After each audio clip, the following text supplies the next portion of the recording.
pessoal, bom dia, boa noite, boa tarde. Meu nome é Naila Guerra e eu sou aluna de audiovisual na ECA USP e sou curadora do Sinusp. Oi, pessoal, tudo bem? Meu nome é Gustavo, eu também sou aluno do curso superior do Audiovisual e acompanho junto da Naila a equipe de curadoria do Sinus Paulo Emílio. Hoje a gente vai bater um papo sobre os nossos percursos de curadoria, de concepção da Mostra Inversões do Brasil, que acontece agora do dia 13 de setembro até o dia 10 de outubro. Primeiramente, é importante falar sobre o evento maior, né, que essa mostra faz parte, que é o 3 vezes 22 Diálogos Improváveis, que é um evento da Pró-Reitoria de Cultura e Extensão da USP, que pretende debater, nesse ano de 2021, final de 2021, né, os bicentenários que vão acontecer no ano que vem, os 200 anos da independência do Brasil e os 100 anos da Semana de Arte Moderna. Quem acompanha a nossa programação, tem acompanhado esse ano, a gente está com um formato de exibição virtual que é baseado principalmente em curtas-metragens, alguns médios também, mas são filmes que ficam disponíveis um mês no período que dura a mostra. E aí agora, nessa mostra em versões do Brasil, a gente está com uma proposta de formato um pouco diferente, que é a divisão desse tema geral em subtemas. Então, a mostra em versões do Brasil tem a duração de um mês, como o Gustavo disse, só que ele é composto por 4 submostras com duração de uma semana cada. E aí os filmes, então, ficam disponíveis nesse período de uma semana. E aí os eixos que a gente pensou, essas submostras, a primeira é Delírios de Progresso, a segunda, Corpo, Território Retomado, a terceira, Modernismo, Deglutir e Vomitar, e a quarta, País do Futuro. Então, a gente vai conversar um pouco mais sobre cada uma dessas semanas, passando por alguns filmes que a gente selecionou nessa curadoria. Essa mostra ela também se difere um pouco das outras mostras que a gente fez esse ano, porque a gente inseriu também alguns longa-metragens. Então, vocês podem notar essa diferença. E aí, a gente também fez 2 debates, e agora esse podcast que a gente está gravando. Os debates foram na Semana do Corpo e na Semana do Modernismo.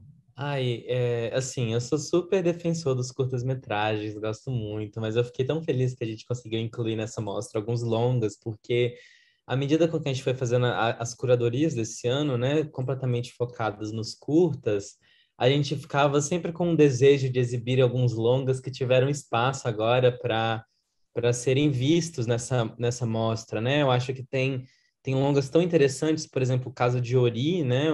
Um dos longas que compõe a Semana Corpo, Território Retomado, que é um documentário brasileiro de 1989, super importante para a história do documentário nacional, mas que geralmente acaba ficando de fora das historiografias do cinema.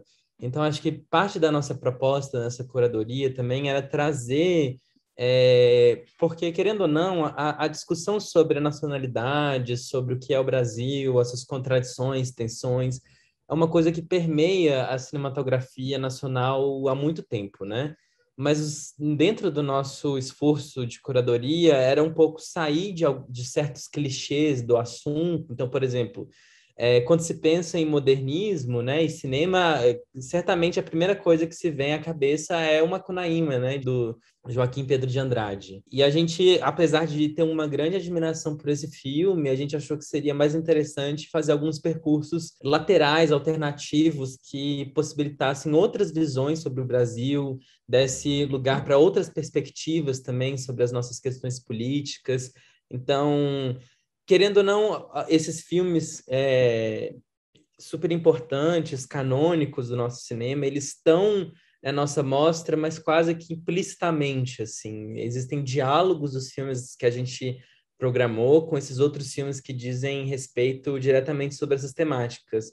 Como, por exemplo, em vez de programar o Macunaíma, a gente colocou Por Onde Anda Macunaíma. A gente resolveu fazer essa interrogação às narrativas. Por exemplo, em vez de colocar também o Terra em Trânsito, do Glauber, que eu acho que é um filme super importante para se pensar as coisas que a gente está querendo, né, nessa mostra, a gente resolveu fazer outras conformações com filmes que carregam essa fantasmagoria também, como é o caso de República, da Grace Passou. Então, esse delírio de Brasil, o trans e os conflitos sempre dessa forma onírica, esse pesadelo de Brasil, a gente resolveu dialogar com essas estéticas, mas a partir de outros olhares, prismas contemporâneos, assim como filmes também mais antigos, mas que estão de fora desse pensamento automático e primeiro do que é um cinema brasileiro que faz uma reflexão sobre o próprio ser brasileiro. Nessa mostra, então, a gente selecionou filmes que conectam os traumas do passado colonial ao nosso presente. Então, por exemplo, a gente tem o Copacabana Madureira, que é um filme de 2019, um curta-metragem, que conecta, por exemplo, a ascensão do Bolsonaro ao processo de catequização, ao processo de imposição de uma religião e ao processo de construção da ideia de nação baseada nessa imposição dessa religião. O Verbo se fez carne também é outro exemplo de filme que conecta o presente a esses traumas, esse trauma no corpo, nesse caso, né? É um filme bastante performático, no qual a gente tem um indígena costurando em uma língua de boi, ele costura com uma linha vermelha, páginas da Bíblia. E no fundo a gente tem sons que remetem à religião, então a gente tem alguns cantos, e o filme tem uma estética bastante barroca, assim. Então, o Ziel, que é o diretor, Ziel Carapotó, ele se apropria do barroco, né? Lembrando também que muitas igrejas barrocas foram construídas por indígenas para fazer uma crítica a esse processo de construção de país que se pauta na sobreposição de uma cultura a outra, né? Então, na sobreposição de uma cultura branca e europeia à cultura indígena, à cultura afro. Esse filme a gente fez um debate sobre ele com o Ziel, o diretor, e está disponível lá no nosso Instagram. Eu recomendo fortemente que vocês assistam, porque foi um debate em que o Ziel conseguiu conectar muito bem assim, os temas que a gente está pensando nessa mostra. Como que esses traumas da nossa construção de país se expressam nos corpos. E como os corpos alguns corpos, né? E aí pensando no caso dos corpos indígenas, como que esses corpos foram apropriados, literalmente. Então, durante um período, as línguas indígenas foram proibidas, só poderiam falar o português. Então, a própria expressão desse corpo, as religiões indígenas foram proibidas. Então, a forma como esse corpo se expressa, se relaciona com o mundo, foi extremamente regulada e coibida enquadrada em um projeto político de nação muito conectada com os ideais europeus e brancos. Então, quando a gente, na primeira semana também, pensa nesses delírios de progresso, também pensando que progresso é esse? Para quem esse progresso? À custa de quem?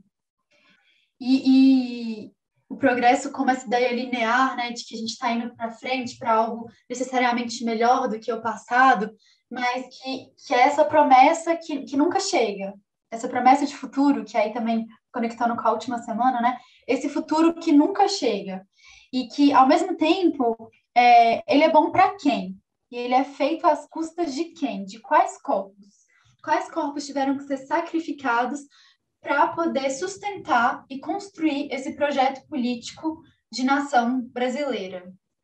E eu acho que isso que a Ana está falando toca num ponto muito central também, não só da nossa mostra, mas da programação da 3x22 de uma forma geral, que é essa perspectiva crítica sobre as temporalidades que regem o Brasil, né? Então, é uma conjugação desse nosso passado colonial, das nossas perspectivas de futuro que seguem, né, esse mesmo projeto de país e as nossas visões contemporâneas sobre tudo isso. Então, quando o Ziel faz essa revisitação à luz de uma performance contemporânea, ele tem feito justamente esse gesto crítico de mostrar que alguns projetos de país que se fundaram com o colonialismo português no Brasil, enfim, continuam até hoje assim o seu percurso dentro do poder e dentro da estrutura do Estado brasileiro. E, enfim, vários dos nossos filmes, e não por acaso isso surge com muita ênfase, né,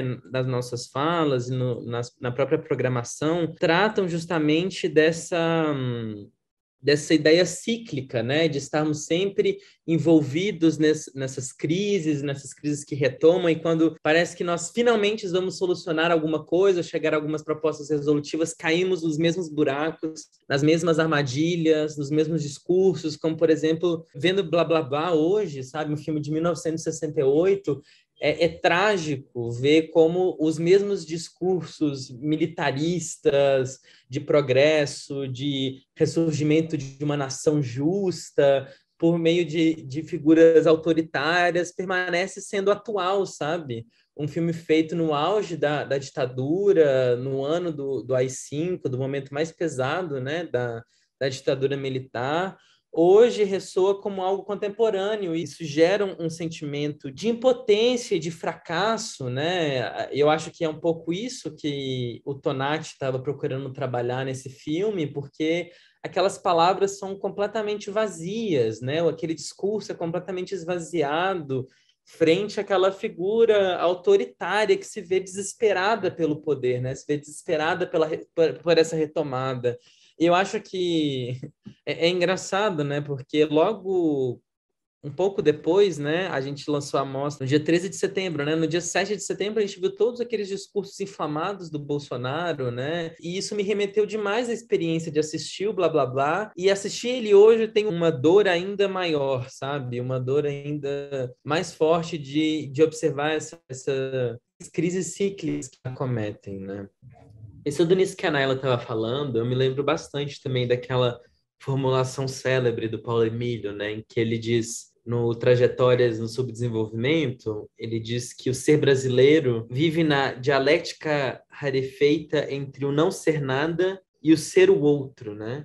Eu acho que quando ele está falando sobre essa dinâmica, ele está falando principalmente da dinâmica colonial, porque quando a gente pensa em se ser nada, é o esvaziamento dessas culturas originárias, dessas culturas que foram violentamente reprimidas no Brasil, né? Como a Naila estava falando, o processo de criminalização das línguas indígenas, da repressão dos ritos, das expressões culturais.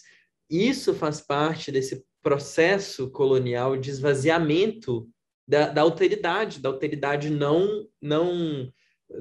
não europeu. E eu acho que isso fica muito latente na fala do Paulo Emílio e muito latente na nossa própria concepção de curadoria, porque acho que as nossas propostas não só vêm no sentido de um valorizamento dessa alteridade e pensar isso como fundante do país, como pensar à luz dessa alteridade o que sobra de Brasil. Justamente, o que sobra além da violência?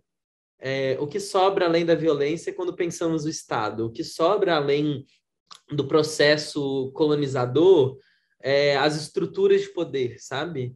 O que sobra disso? E, nesse sentido, ecoa a resposta da Grace, né? Ecoa a resposta da Grace de que o seu Brasil está acabando, o meu nunca existiu. Ou que o Brasil é um sonho. Ela descobriu um xamã, né? Um xamã contou: o Brasil é um sonho, esse delírio de um nacionalismo, de um progresso, de uma unidade de país, de uma identidade comum. Acho que todos os filmes, e foi uma proposta nossa da curadoria de tensionar mesmo essas ideias de unidade, tensionar essas ideias de uma generalidade. E eu acho que isso é que é muito importante também para a gente pensar os filmes, né? Porque, por exemplo, o tempo inteiro, durante nossos processos de curadoria, eu fiquei pensando muito sobre isso. A gente vê alguns filmes que eram muito interessantes e traziam uma perspectiva crítica muito legal, mas a gente falava assim: eu sinto que esse filme não fala sobre a questão geral do Brasil. Ou eu acho que esse filme não dialoga sobre a questão ampla do Brasil, sabe? Isso foi um comentário recorrente durante o nosso visionamento, né? E aí eu fiquei pensando, no primeiro momento eu achei problemático, sabe? A gente está apegado a essa ideia geral, mas depois eu fiquei pensando como é importante essa ideia geral nos filmes e na nossa curadoria, justamente porque é ela que nós procuramos tensionar. é ela que nós procuramos problematizar. Então, o República, por exemplo, ele lida diretamente com essa abstração e de uma maneira experimental, né? A Grace, ela está propondo ali um contato no plano das ideias com essa ideia de país. E no plano das ideias, essa ideia pode simplesmente se revelar um sonho, se revelar como um delírio. Então, acho que isso é o interessante dos filmes e da nossa proposta de curadoria, porque revela, de alguma forma, a plasticidade por meio da arte, né, do audiovisual, se revela a plasticidade da ideia de Brasil, da ideia de nação, da ideia de Estado. E os filmes, justamente enquanto obras estéticas, obras plásticas, podem brincar com essa força que, na realidade, é muito violenta.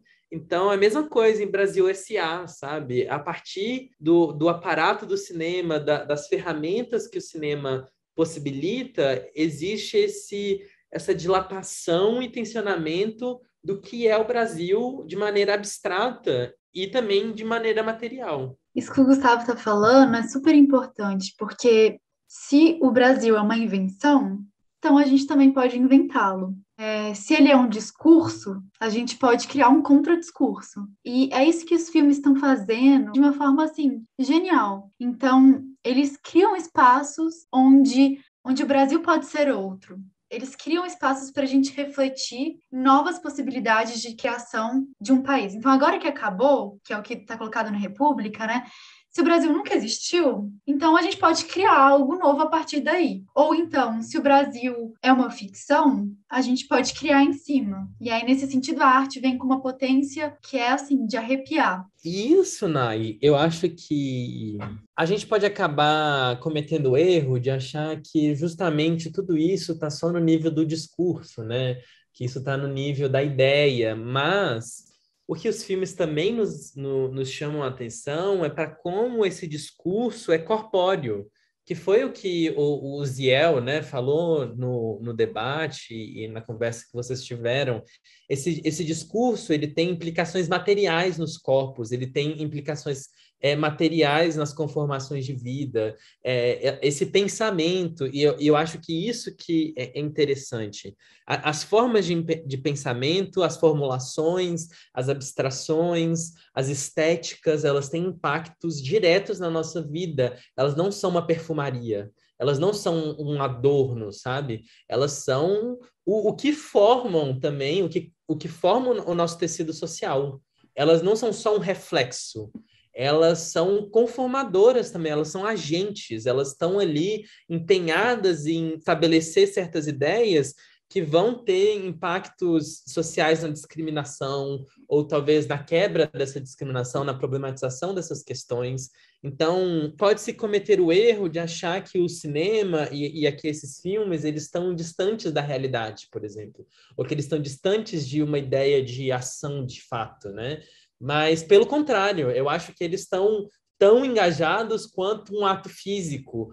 A importância que esses filmes dão para a abstração, para a ideia, para o discurso, é porque eles consideram que isso tem uma importância vital na própria vida, na própria forma com que vivemos, enfim. E, nesse sentido, a metáfora, a performance, como na Semana do Corpo, é muito latente, né? Quando a gente vê a performance do Ziel, quando a gente vê aqueles dois corpos contrapostos, né, no Caseiro, a própria Castiel, sabe? Todos esses filmes que se sustentam na performance, se sustentam no corpo, né?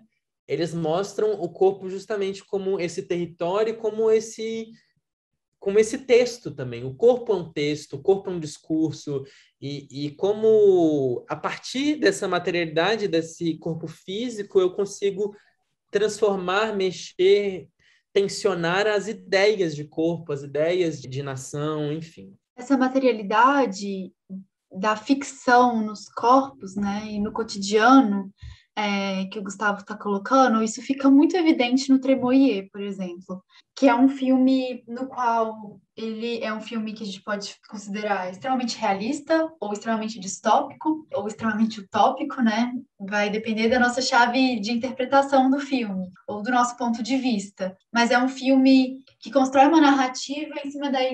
Enfim, a história é que depois dos atos de 2013, um ditador, Chico Cunha, instaura um regime autoritário e ele passa a usar as ideias de fé e paz para mascarar as truculências do governo. Então, a ficção está nessa voz desse ditador que fala: vamos na paz dos lares, a nação brasileira está toda na paz, olhem para Deus, nananã.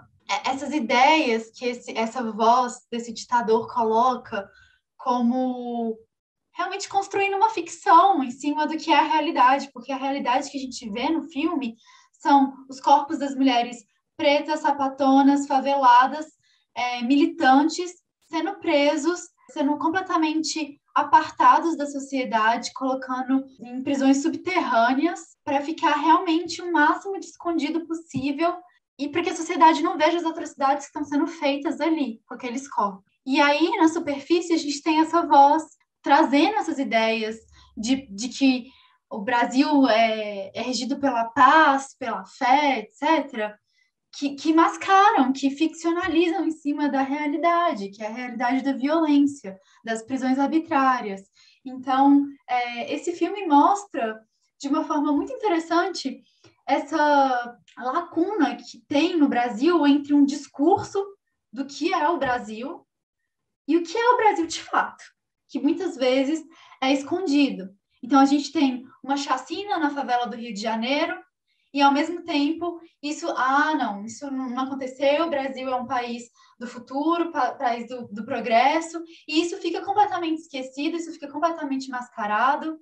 Então, o que repercute? O que entra para a história do Brasil? A independência entrou para a história, o modernismo entrou para a história, mas e as chacinas? Porque são muitas.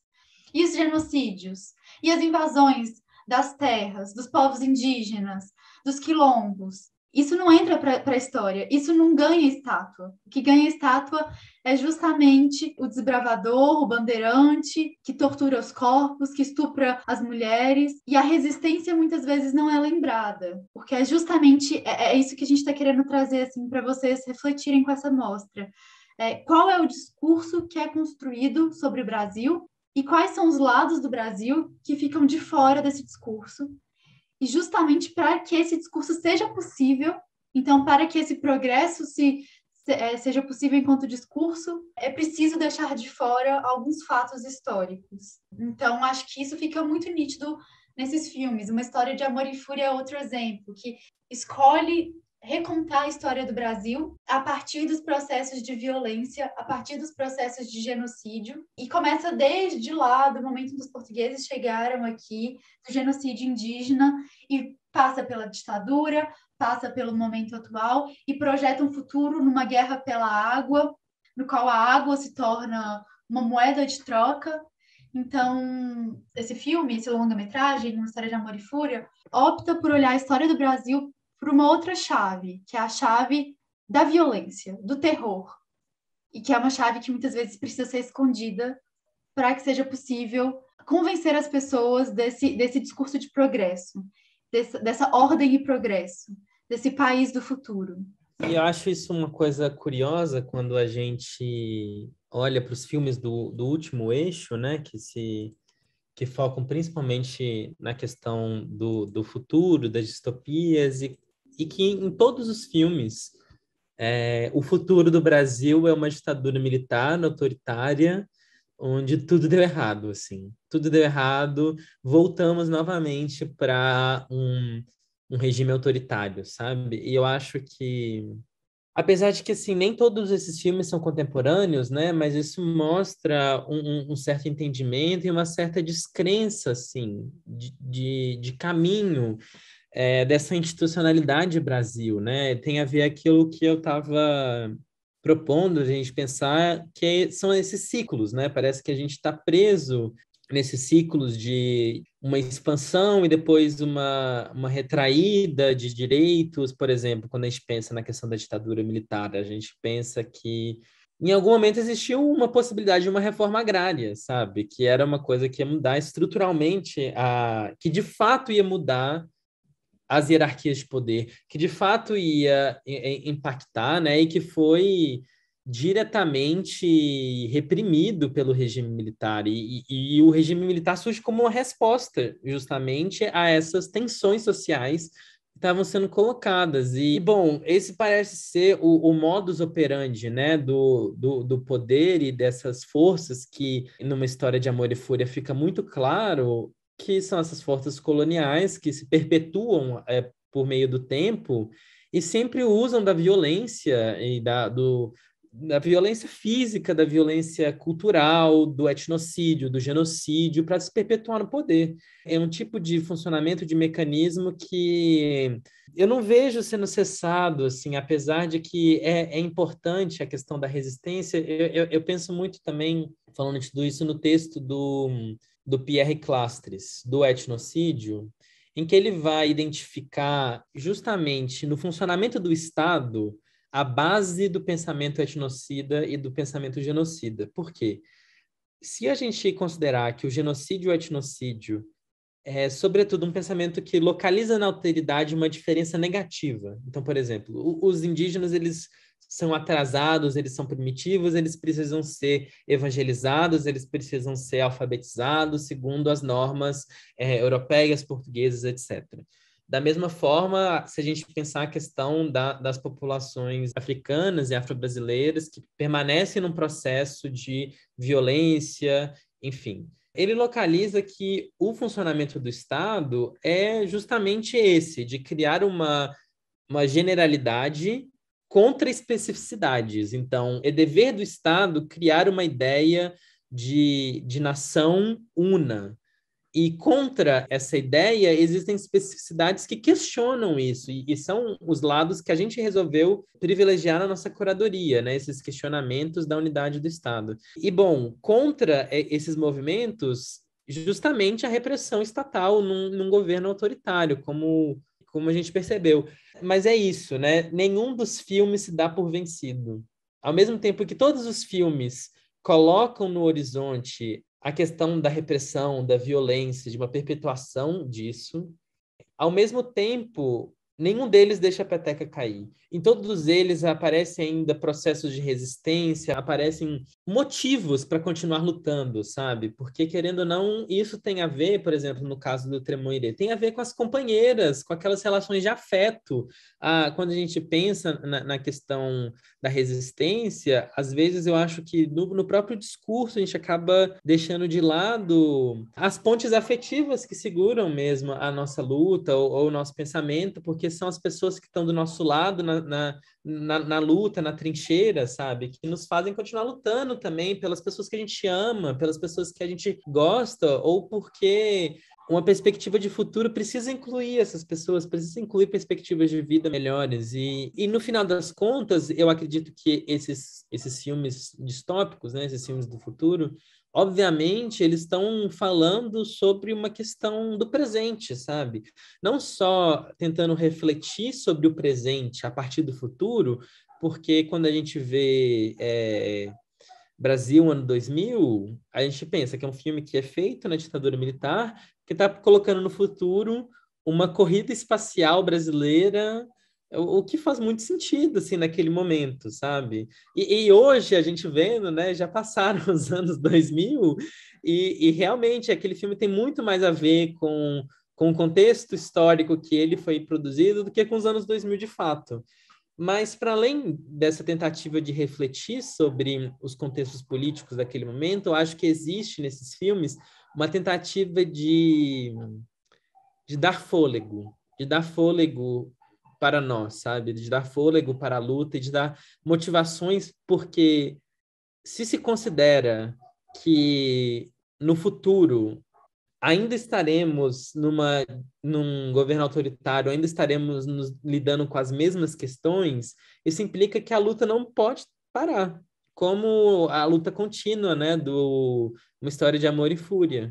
É isso, precisa ser um pensamento transversal no tempo, que é um pouco a mesma proposta da Maria Beatriz Nascimento em Ori, né, Nai? Tipo, é essa proposta de que as forças da resistência, elas atravessam o tempo transversalmente, elas pegam e conectam as lutas do passado, do presente e também as lutas que ainda estão por vir no futuro. A Beatriz, eu acho essa frase maravilhosa, no final ela fala: eu te vejo, zumbi, no tempo que ainda há de vir, sabe? Eu acho que é isso o que é uma proposta de luta contínua, um estado de luta contínuo, perante essa perpetuação contínua de um poder colonial. Bom, eu acho que agora a gente já conseguiu dar uma visão, né, do que estava na nossa cabeça, nas nossas discussões de curadoria, que, enfim, tiveram a presença da Maia Paiva também, né, da Vitória Cubo, foram essenciais para as nossas discussões, enfim, foi um processo que eu fiquei muito feliz de ter feito parte, porque eu acho que, como o Benjamin fala, né, a construção da nossa história é feita a partir de vários agoras, né? E eu acho que a oportunidade de fazer essas reflexões nesse agora, nesses centenários, é uma oportunidade muito única, assim, da gente fazer essas reflexões a partir dos filmes, enfim. Acho que também agora usando outros termos, adoro citações, né? Acho que já ficou claro. Os termos do Daniel Santiago, quando ele faz aquela performance do "O Brasil é meu abismo", acho que a nossa proposta é um salto livre nesse abismo. A partir da nossa mostra. E um salto de olhos abertos, olhos bem abertos nesse abismo.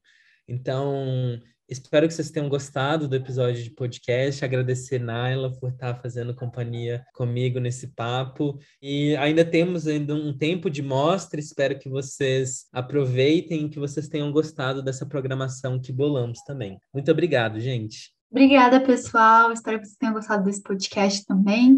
E acompanhem, então, a nossa programação dessa mostra e das próximas. Um abraço e até logo.